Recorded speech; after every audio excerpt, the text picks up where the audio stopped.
Bismillahirrahmanirrahim. Assalamualaikum warahmatullahi wabarakatuh. Alhamdulillahirrabbilalamin. Allahumma salli ala Sayyidina Muhammadin wa ala alihi wa sahbihi wa salim azmain. Alhamdulillah, kami dari Yayasan Rubatul Khairat Kota Ternate di bawah pimpinan Al-Habib Abdurrahman bin Kamil As-Sagaf. Sementara ini kami lagi membangun gedung pondok pesantren Rubatul Khairat Madrasah Al-Ulya yang sementara dibangun, ya. Gedung lantai 3. Kami sangat membutuhkan dana infak dan sedekah dari jamaah bapak-bapak dan ibu-ibu. Bagi yang mau berinfak untuk melanjutkan pembangunan gedung pondok pesantren, bisa ditransfer di rekening Bank Syariah Indonesia atas nama Yayasan Rubatul Khairat. Nomor rekening 723563956. Terima kasih.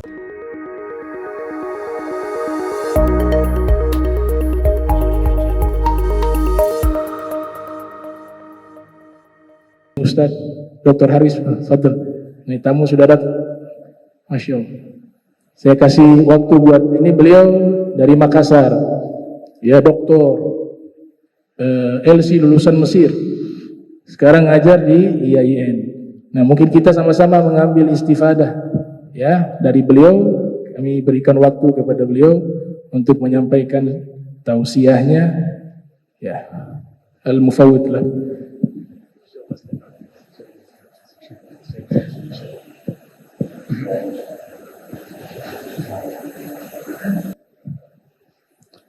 Alhamdulillah, alhamdulillahilladzi ja'ala al-islam tariqan sawiyya wa wa'ada lil mutamassikin bihi wa yanhauna al-fasada makanan 'aliyya.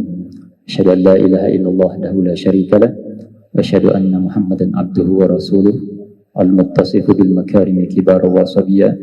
Allahumma salli wa sallim ala sayyidina wa maulana Muhammadin sallallahu alaihi wasallam kana sadiqal wa'di wa kana rasulan nabiyya.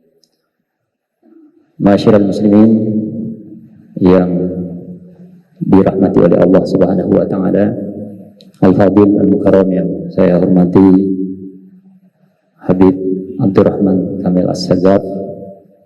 Satu kehormatan bagi saya bisa bertemu dengan Habib. Alhamdulillah.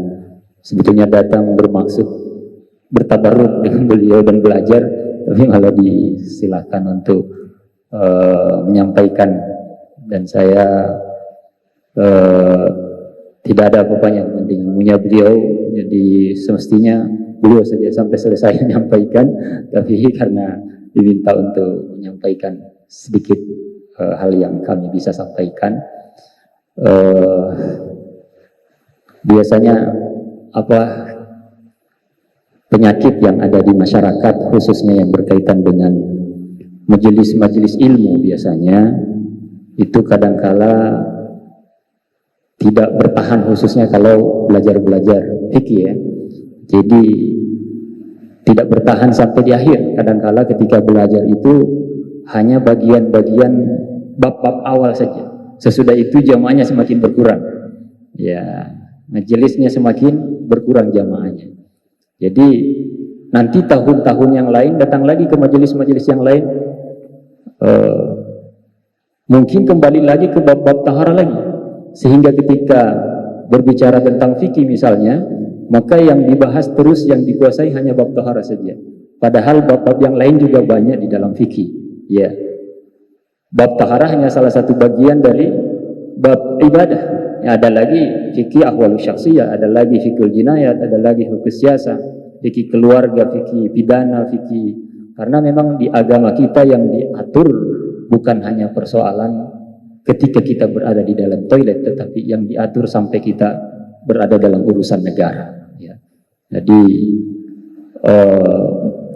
oleh karena itu, kalau dalam masalah majelis, salah satu jurus yang perlu kita pertahankan adalah jurus ketahanan belajar, ya, yang kalau dalam bahasa kita disebut dengan istiqomah, ya.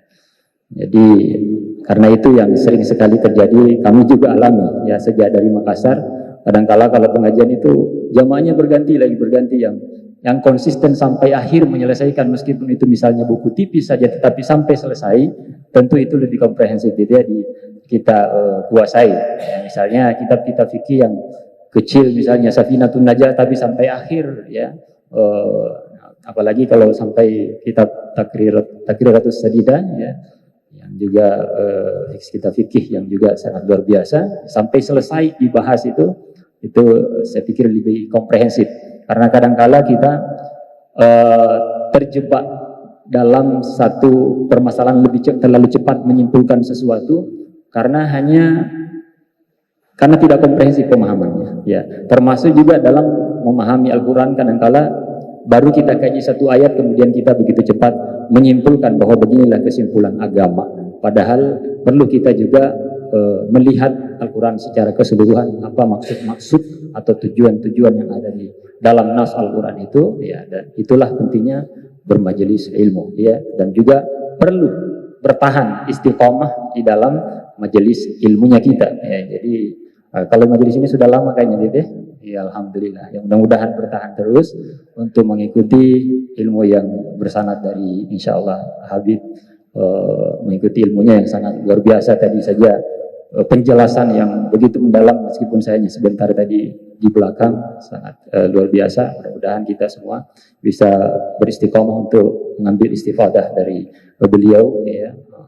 Selain karena beliau bukan hanya zuriatnya Nabi, tapi juga beliau betul-betul alim, ya. Saya sempat melihat juga di YouTube video-videonya, masya Allah. Jadi sebelum kesini saya sudah belajar sama beliau sudah menjadi guru saya.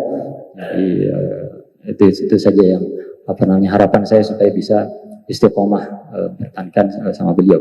Karena dalam kehidupan kita bukan hanya dalam belajar, ya. Kata kunci dalam hidup kita, jurus yang biasa diabadikan, ya, biasa diabaikan, itu adalah jurus ketahanan, ya. Ya, kalau kita mungkin di dalam permainan bola ada namanya back, ya Pak, ya. Nah, itu back itu dia tidak menyerang, dia fungsinya itu hanya untuk bertahan saya supaya tidak gol.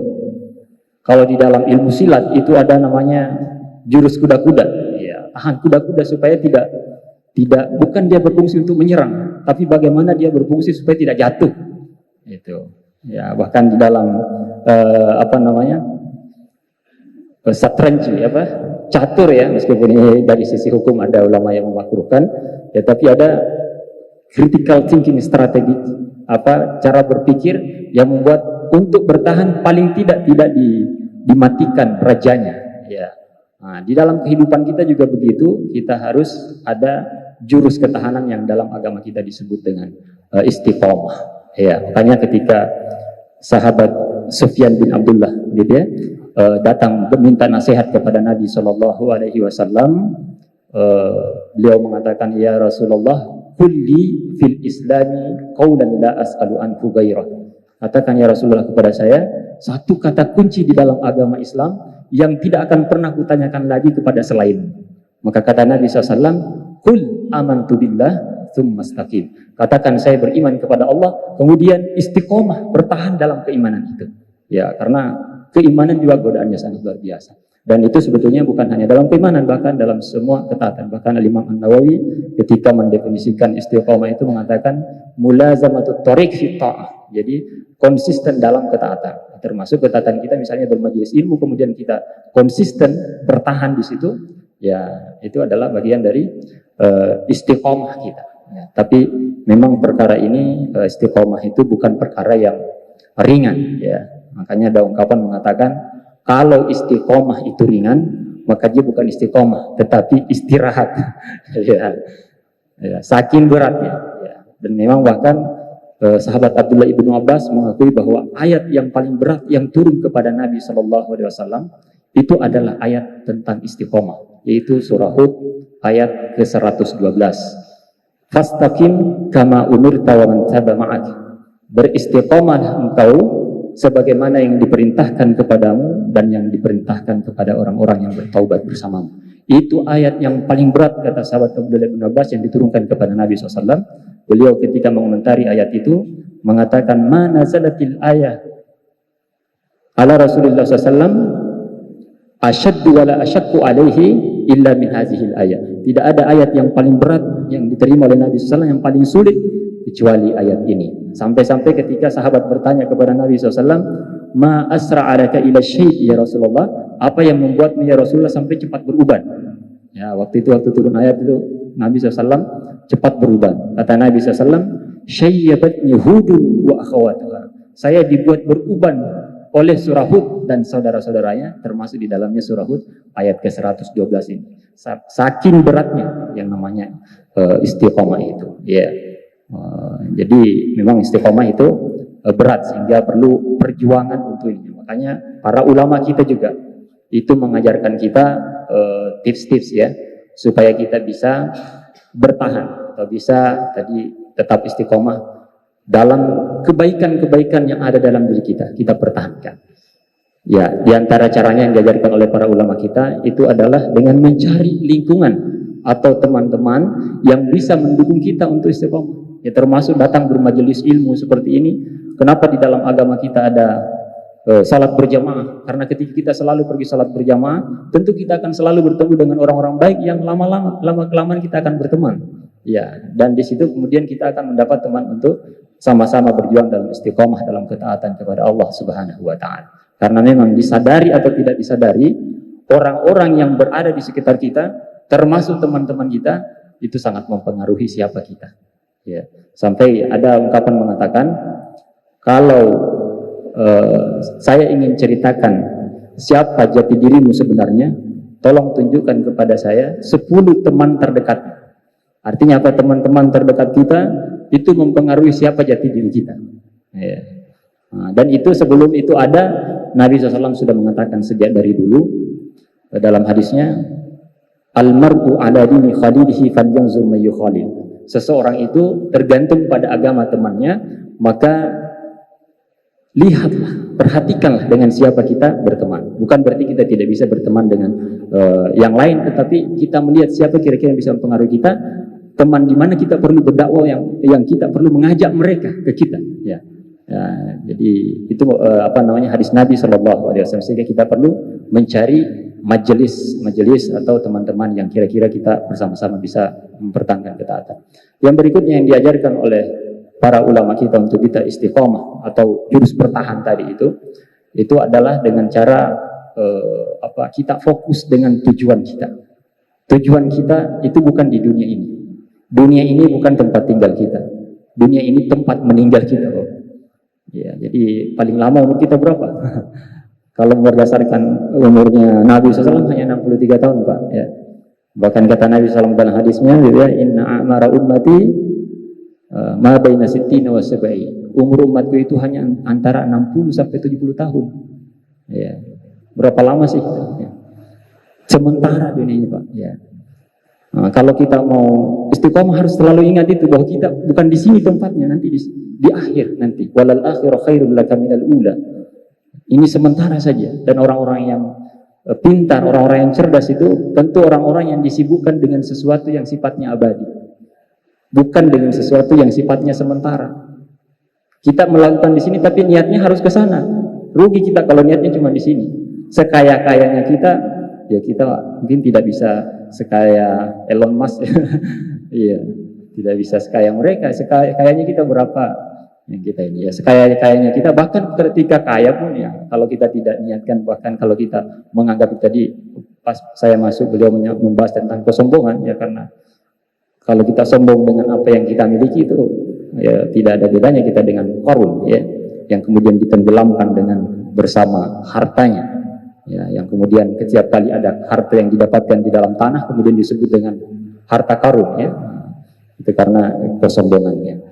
Ya, jadi itu fokus kepada tujuan kita di akhirat, bukan di sini. Dan berikutnya, ya terakhir mungkin, kan sudah terakhir, kita harus menyibukkan diri kita, waktu kita dengan sifat yang sifatnya ketaatan kepada Allah, ya, supaya tidak ada ruang kita, paling tidak mempersempit ruang kita untuk melakukan hal-hal yang tidak bersifat ketaatan. Ya. Atau dengan kata lain, mempersempit ruang kita supaya kita tidak ada waktu untuk melakukan kemaksiatan. Makanya Imam Syafi'i mengatakan rahimahullah, "Lau lam tusyaggil nafsaka bil haqqi la syagalatka bil batil." Kalau kalian tidak sibukkan diri kalian dengan hal-hal yang baik, akan disibukkan dengan hal-hal yang buruk. Ya. Jadi artinya kalau kita perbanyak waktu kita dalam hal ketaatan, akan berkurang waktu kita dalam hal-hal yang tidak bersifat ketaatan. Semoga yang disampaikan bisa bermanfaat, khususnya untuk diri pembicara Al-Fakir, ya. Saya bukan siapa-siapa dibandingkan ilmunya Habib yang semestinya beliau saja yang meneruskan. Saya datang ke sini bermaksud belajar dan bertabarruk, hanya ingin bertemu dengan beliau, ya. Terima kasih, mudah-mudahan ada manfaatnya untuk dari saya seperti itu. Wabillahi taufiq was sa'adah. Wassalamualaikum warahmatullahi wabarakatuh. Saya kembalikan kepada Habib.